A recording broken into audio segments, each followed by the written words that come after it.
वो दहेज वाला सूटकेस। आइए सुनते हैं इस कहानी को। अरे नई बहू, उठ जाओ। दरवाजा जोर जोर से खटखटाया गया।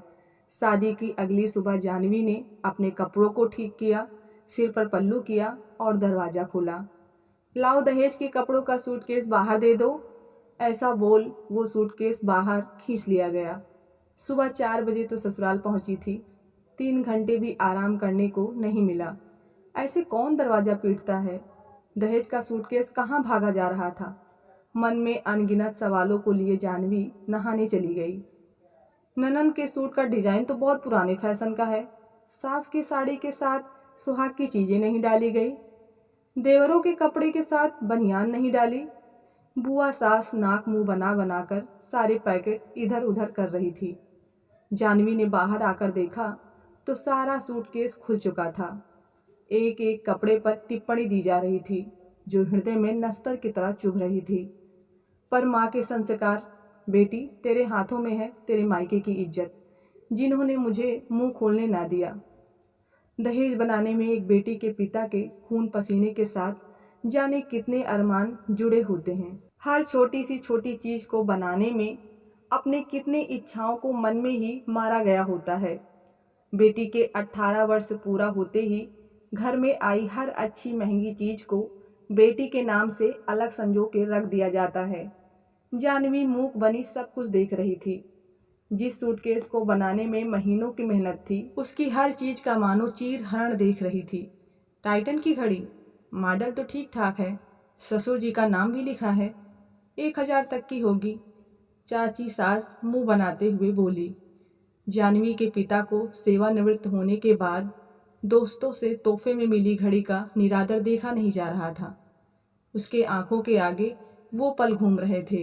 अरे कौशल्या, इस घड़ी की पैकिंग मत खोलो, गुड़िया के ससुर को देंगे। आपका बस चले तो सब कुछ गुड़िया के दहेज में दे दो। तुम्हारे दोस्तों का तोहफा है, वो पूछेंगे तो क्या कहोगे? कोई कुछ नहीं कहेगा, सब समझते हैं जवान बेटी का बाप हूँ, दहेज के लिए सहेज कर रखी होगी। तुम देखना, मेरी बिटिया की शादी में कोई कमी नहीं रहने दूंगा। जानवी की आंखों ने मानो आंसुओं को जकड़ रखा था। भाभी, मुझे ये वाला ड्रेस पसंद है, ये मैं रख लूं? मैं देखकर हैरान थी। घर के सब सदस्यों के कपड़ों के साथ मेरा बनाया गया सूटकेस भी खुल गया, जबकि दोनों सूटकेस अलग अलग थे। पर नई नवेली बहू क्या बोल पाएगी? जो पसंद हो रख लो साक्षी। जानवी ने बड़ी हिम्मत से खुद को संभाला और बेमन से हाँ कर दिया। मन में तो ठान लिया था एक बार मेहमान चले जाएं तो वो मन में उठे सवालों का जवाब तो जरूर लेगी। पता नहीं पैकिंग में ड्रेसेस के ऊपर नाम ही क्यों लिखा जाता है, जब वो छोड़कर सबको कुछ दूसरा ही पसंद आता है। शुक्र है मैंने सब कुछ अपनी पसंद का डाला। सास और ननंद को जो ना पसंद हो वो मैं पहन लूंगी। आखिर मेरे पिता की गाढ़ी कमाई लगी है, वेस्ट नहीं करूंगी। चलो, घर के सदस्य को दहेज में आए कपड़े भी मिल गए, मेहमान भी एक एक करके निकल गए।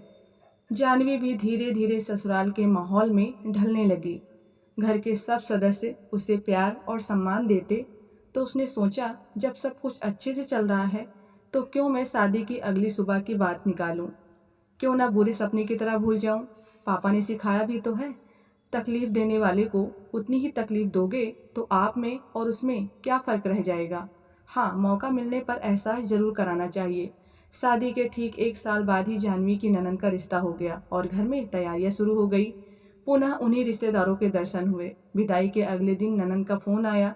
घर के सब सदस्य, चाची, बुआ लैंडलाइन के पास जमा हो गए। सब ननंद के मुंह से सुनने को आतुर थे कि वो खुश है या नहीं, शादी या दहेज में कोई कमी तो नहीं रही। जानवी ने फोन उठाया, फोन स्पीकर पर कर दिया। साक्षी, हेलो, हाँ भाभी कैसी हो? सब लोग कैसे हैं? मेरी चिंता मत करना, यहाँ सब लोग बहुत अच्छे हैं। सबके चेहरों पर एक सुकून भरी मुस्कुराहट आ गई। जानवी, दहेज वाले ड्रेसेस वो सबको पसंद आए? कोई कमी रह गई हो तो बता देना, पग फेरे पर ले जाना। साक्षी, हाँ भाभी, दहेज में आए कपड़ों को लेकर थोड़ी बातें सुननी पड़ी। कोई नहीं सोचता नई बहू के मन पर क्या बीतेगी। जानवी, सबके चेहरों को देखते हुए, हाँ ये बात तो है, बुरा तो लगता है। कोई नहीं सोचता कि कल की आई उस बहू के मन पर क्या बीतेगी। चाची सास, बुआ सास के चेहरों के जैसे रंग उड़ गए। बहू के मन को कितनी ठेस पहुंचाई शायद आज समझ आया होगा। सब इधर उधर देखते हुए किनारे हो गए। जाह्नवी को फ़ोन रखते हुए एक अजीब सी राहत महसूस हो रही थी, जैसे सीने से एक बहुत बड़ा बोझ उतर गया हो। माता पिता का खोया सम्मान मिल गया हो। बिना किसी को तकलीफ पहुंचाए उसने सबको गलती का एहसास करा दिया। उम्मीद है आप सबको ये कहानी पसंद आई होगी। पसंद आई हो तो प्लीज़ वीडियो को लाइक और चैनल को सब्सक्राइब करना ना भूलें। धन्यवाद।